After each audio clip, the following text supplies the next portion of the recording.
tonight. We're starting off with the girls soccer coach. 2-1 so far. Derek Patterson, the first-year guy. You met him last week, a guy I've known for a very long time, and we're going to talk some shop here, talk about your young ladies that you got working just extremely hard, and then we'll talk about the program, the trajectory, some of the games you got coming up this week, DP. So first, let's talk about the girls. I mean, this is a group of young ladies that are extremely hardworking, and you're seeing that each and every practice. Talk to me about the grit and determination of this group particularly. Yeah, I mean, when I first came here, like I said last week, I wasn't sure, and to see these girls, how they have improved already is absolutely amazing. We're getting better each day in practice.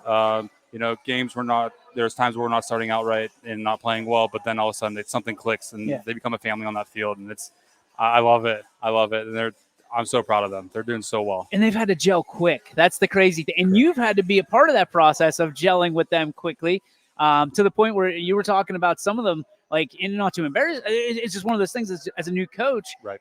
You got to learn their names. You got to know who they are. Absolutely. You've got Jocelyn and Jacqueline and right. Annalyn and all of these. Like, you got to be able to identify, and then not only that, but identify who they are, but identify their strengths and weaknesses so you can make them a better team. Absolutely. And that's been the biggest thing, just them learning me, but also, my coaching staff and myself, learning them, learning what their strengths are, what their weaknesses are, and, what we can do in game out and, practice. That's where we get better, and that's where we get better as a team. So that's what we've been doing our best at. It seems like you're doing it really fast, and you're doing it really well. I mean, you started out the season with a loss, right? And then all of a sudden back-to-back victories. But you said there's a lot of work to be done, but can't complain when you got victories coming your way at an early stage, right? Right. Yeah, no, you're exactly right. Those wins help. Those wins, not only for us as a coaching staff, it looks good on the team and everything like that, but it boosts their spirits up too. Winning 2 games right away, in 3 games already, that's huge for this program. And, we're not looking to stop. So you've got 2 big games coming up, and the big one's in Poland. So talk to me about what you've learned about that rivalry here. Anything that's on 224, it feels like it's almost a civil war. Right. Is that a game that and not that any game's more important than any other, but is that a game that you circled and said, hey, this is one we really want? Oh, definitely. I mean, when I first got the schedule, because I know they didn't play last year. They scrimmaged last year. So when I told the girls that, hey, we're playing at Poland this year, they're like, scrimmage? And I was like, no, during the game or during the season. And they're like, all right, let's go. And I was right then and there. It reminded me of, my playing days when we played Columbiana. Yep. Just one of those, all right, this is a robbery. Let's go, So I was like, I'm ready for it. And, I'm a competitive guy. I'm trying to get the competitive in them. And, I mean, it's shown right now. Like, we're practicing right now, and it's showing out there right now. They're ready to go. You got Hoover right after that, right? Correct. That's the Saturday game, correct? Yes, correct. So you've got Poland and Hoover, 2 really good talents. So when you're prepping for a week like this, in your mind, in your head, as you're putting the practice schedule and kind of the makeup of each practice together, are you giving them a little bit lighter load because they're going to have to go heavy on Wednesday and Saturday? Or do you kind of prep them for war and know that if you're hard on them in practice, the game should be easy? Absolutely. I prep them ready for war, because you never know who you're going to get. You never know team's going to show up for us, or you don't know what team's going to show up for them. So if you have them ready to go, game time, so much more easy. I'll literally sit there. Sometimes at games be like, my goal is to just sit here and watch you guys play because you guys already learned this during practice. Sure. But I definitely prepare them for war. They're competitive in practice. Like right now, we're working on mainly on our first touches and stuff like that because you can never be too good with your first touches, and it's showing. So I'm learning. Listen, I've been watching Ted Lasso like a wild man, trying to learn a little bit more about soccer. Because here's the thing about soccer. You don't learn a lot watching a soccer broadcast. Correct. Because they don't talk about the game. They talk about everything else. Right. It's like watching wrestling, kind of. They don't actually talk about what's going on. So from that standpoint, I'm learning about ball control, and you're talking about first touches and things like that, some buzzwords that I've picked up along the way. Everybody thinks it's just about scoring. It's scoring and that's it. That's the game of soccer, but that's not it at all. There's a lot more that goes into it. The dynamics. It really is a chess match. Absolutely. That's what I always tell people. They're like, "How can you describe soccer to me?" I'm like, "You ever play chess?" And they're like, "No." And I'm like, "Well, just picture that on a 60 by 120 yard field. Yeah. And that's what you get. That's soccer. Because you got to be patient and know when the right time to attack. Incredible. And it's fun. It's a It blast. is. You're smiling. You're having fun talking Oh, about it. I love absolutely. it. Let's talk Absolutely. about the three girls that you have. You Yeah. got Sarah, Faith, and Ellie here tonight. What do these three young ladies individually mean to the team? Yeah, definitely.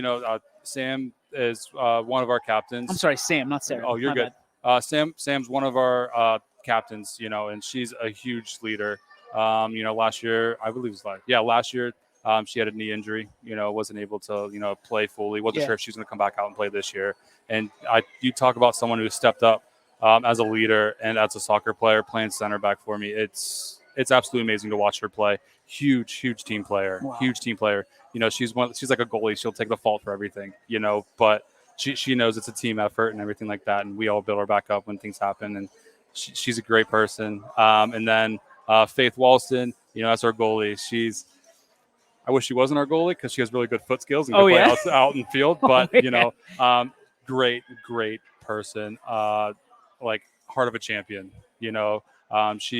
I believe it was her freshman year. She got thrown into goalkeeper. And here she is as a senior. Wow. Might be one of the top goalkeepers in the area. No kidding. You know what I mean? Like she, so Embraced much it. better. Absolutely. And with my brother Peyton and like helping out in goalie and teaching them some things and stuff like that. She's making plays that I would have never dove for that. But here, so both of them are very, very coachable, great assets to the team. And then Ellie, she has heart. I think last year was her first year playing.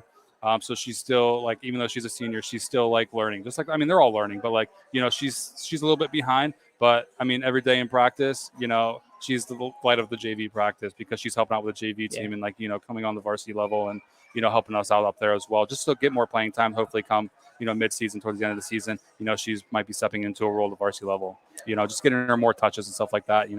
She works hard in practice. It's great to see all three of them working and playing huge assets to the team. I love it. Last question for you, a little get to know Coach Patterson.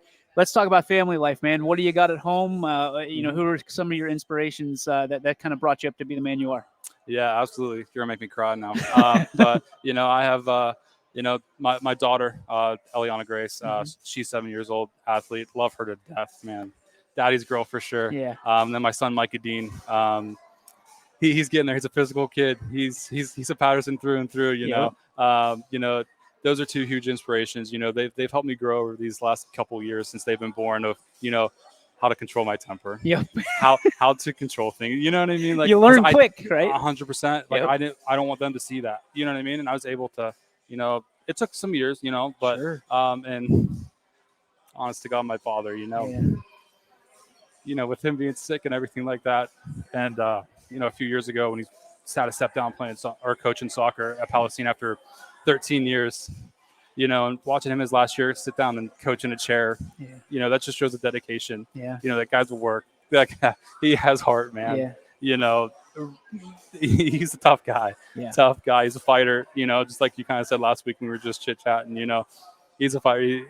He's holds very close to my heart for sure. I can tell. I coach for him. I am not gonna lie. I love it. I love that you're getting emotional. I know how much he Absolutely. means to you. And dude, you're cut from the same cloth. You're a fighter too. We're all proud of you. Congratulations. Thanks, DJ. 2-1. Hope to see you next week at 4-1. Huh? All right, thank you, DJ. I hope so too. We're gonna work there. We're gonna get there. We'll be back right after this with more from the Boardman Spartan Show right here on your Sports Network. We'll be right back.